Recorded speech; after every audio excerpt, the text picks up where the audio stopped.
जय महाकाल दोस्तों। आज सोमवार है और मुझसे मेरे कई जानने वालों, परिचितों ने, दोस्तों ने, सगे संबंधियों ने अक्सर मुझसे ये पूछा है कि मैं शिव जी की पूजा किस प्रकार करता हूँ, क्योंकि उनको लगता है कि मैं थोड़ा विधि विधान से पूजा करता हूँ। तो उन्होंने मुझसे ये जानना चाहा। उसी के लिए मैंने ये वीडियो बना रहा हूँ और मैंने सोचा कि ये वीडियो से मैं आप तक भी पहुँचूँ और आपको भी जो भी थोड़ा सा मैंने लोगों से जाना है, पंडितों से, शास्त्रों से जाना है, वो मैं आपको बता सकूँ। तो देखिए, शिव जी की पूजा के लिए हमें कोई बहुत ज़्यादा तामझाम की ज़रूरत नहीं है। बहुत सिंपल सी शिव जी की पूजा होती है। जिस प्रकार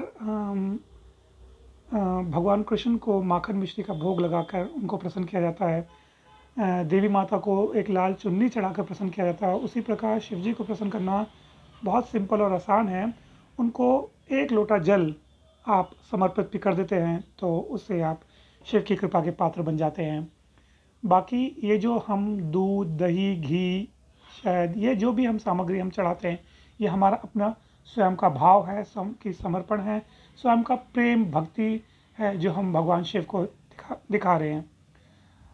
वरना हमें इन सब की कोई वैसे आवश्यकता नहीं है, लेकिन फिर भी चूँकि अगर हम सक्षम हैं, अगर हमारे पास सामर्थ्य है, तो हम अगर ये चढ़ाते हैं, ये अर्पण करते हैं, तो कोई ऐसी बात नहीं है। अन्यथा हम एक लोटा जल से भी शिव जी की पूजा संपन्न और पूर्ण मानते हैं। अब जो भी ये मैंने सामग्री आपको बताई, दूध, दही, घी, शहद, बूरा, गन्ने का रस, ये सामग्री जो भी आपको आसानी से उपलब्ध हो रही है वो आप ले सकते हैं। देखिए, जो भी ये दूध और ये घी है, ये कोशिश आप हमेशा ये कीजिए कि गाय का ही हो, गाय का दूध हो। और दही, ये जो घी है ये भी गाय के का घी हो। दही जहाँ तक है, अगर संभव हो, अगर आप घर में इसे जमा सकते हैं तो उसी का आप उपयोग कीजिए, क्योंकि दही में ये तो कहीं भी बाज़ार में ऐसा मेंशन होकर नहीं आता है कि ये गाय के दूध से दही बना है। अन्यथा आपको दूध में और घी में तो ये मेंशन होकर मिल जाता है। अब देखिए, ये जो भी सामग्री हम चढ़ा रहे हैं, जो भी अर्पण कर रहे हैं, ये सब इनका अपना अपना महत्व है। जैसे ये शास्त्रों में निमित्त है, मेंशन है कि अगर आप अच्छा आकर्षक आपको चाहिए, आपको सौंदर्य चाहिए, आप सुंदर दिखना चाहते हैं, आप चाहते हैं कि मैं ऐसा दिखूं कि लोग मुझ पर अट्रैक्ट हों, तो आप गाय का घी अर्पण कीजिए। गाय का घी जो है, शिवलिंग पर आप उसका लेप कीजिए। गाय के घी से सौंदर्य मिलता है। अगर कोई व्यक्ति गठिया के रोग से परेशान है, तो वो गन्ने का रस शिवलिंग पर अर्पित करे। और गन्ने का रस ताज़ा होना चाहिए। आपको ये जानकारी होगी कि गन्ने का रस जो है वो बहुत जल्दी खराब हो जाता है। तो ऐसा नहीं है कि मैंने रात को ले लिया और सुबह मैं अर्पण कर रहा हूँ, मैं अभी उसको ताज़ा ही चढ़ाना चाहिए। अच्छा, अब कई बार हमने ये देखा है कि लोगों के कोई पर्टिकुलर ग्रह से वो परेशान होते हैं। तो जैसे बुध ग्रह है, अगर कोई बुध ग्रह से परेशान है, बुध ग्रह उसका नीच का है, तो कहा जाता है कि भगवान शिव को या शिवलिंग पर आप साबुत मूंग की दाल अर्पण कीजिए। साबुत मूंग की दाल आप अर्पण करते हैं तो आपका बुध अच्छा होता है। इसी प्रकार आपका बृहस्पति अगर खराब है तो आप चने की दाल भगवान शिव को अर्पण कीजिए।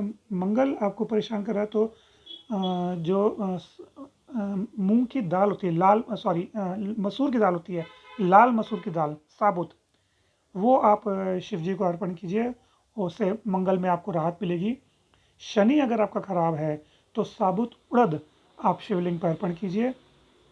अगर राहु केतु आपका खराब है तो कच्चे दूध में आप जल मिलाइए, गंगा जल मिलाइए और काले तिल मिलाकर आप शिव जी को अर्पण कीजिए। उससे आपको राहु केतु में आपको आपका अच्छा होगा, उससे शांति होगी उनसे।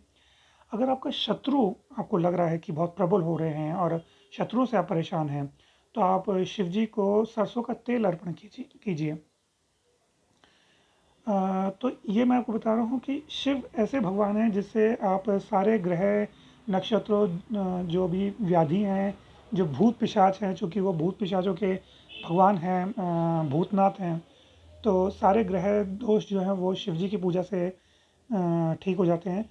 कोई भी ग्रह आपको परेशान कर रहा है, कोई आप पर काला साया आप महसूस करते हैं कि ये है, तो शिव जी की पूजा में कीजिए, उससे आपको बहुत राहत मिलेगी। और शिव एक ऐसे भगवान हैं जिनकी पूजा करने से सारी देवी देवताओं की प्रसन्नता आपको मिलती है।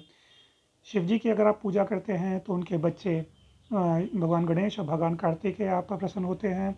माता पार्वती यानी माता दुर्गा का आशीर्वाद आपको मिलता है। नारायण और नारायण के जो भी अवतार हुए हैं, चाहे वो श्री राम और श्री कृष्ण, जो दो प्रमुख जिनकी हम पूजा करते हैं, वो चूँकि स्वयं अपने जीवन का अपने अवतार काल में उन्होंने भगवान शिव की उपासना की है, भक्त हैं शिव के, तो नारायण के साथ साथ उनके जो रूप हैं उनकी भी प्रसन्नता आपको मिलती है, उनका भी आशीर्वाद आपको मिलता है।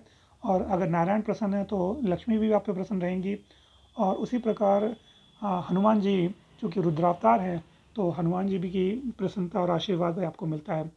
तो कहने का मतलब यह है कि शिव जी की पूजा एक ऐसी पूजा है जो बहुत सरल है और सभी देवी देवताओं को प्रसन्न करती है। कई रोगों से, कोई विशेष रोगों से, कोई विशेष ग्रह दोष की पूजा भी आप शिव जी की पूजा से आप संपन्न करा सकते हैं, उससे भी आपको आपको आराम मिलता है। और यही मैं आपको बताना चाहता हूँ कि शिव की पूजा अगर आप करते हैं तो बहुत सरल पूजा हो रही है। और एक भगवान विष्णु ने स्वयं कहा है कि जो शिव से विमुख होकर मेरे पास आएगा, मेरी शरण में आएगा, उसको मेरा मेरा प्रसाद, मेरी भक्ति, मेरी प्रसन्नता नहीं मिलेगी। तो शिव की पूजा छोड़ने पर नारायण भी प्रसन्न नहीं होते हैं। तो शिव जी की पूजा कीजिए। जय महाकाल। ओम नमः शिवाय। सबका भला करें शिव।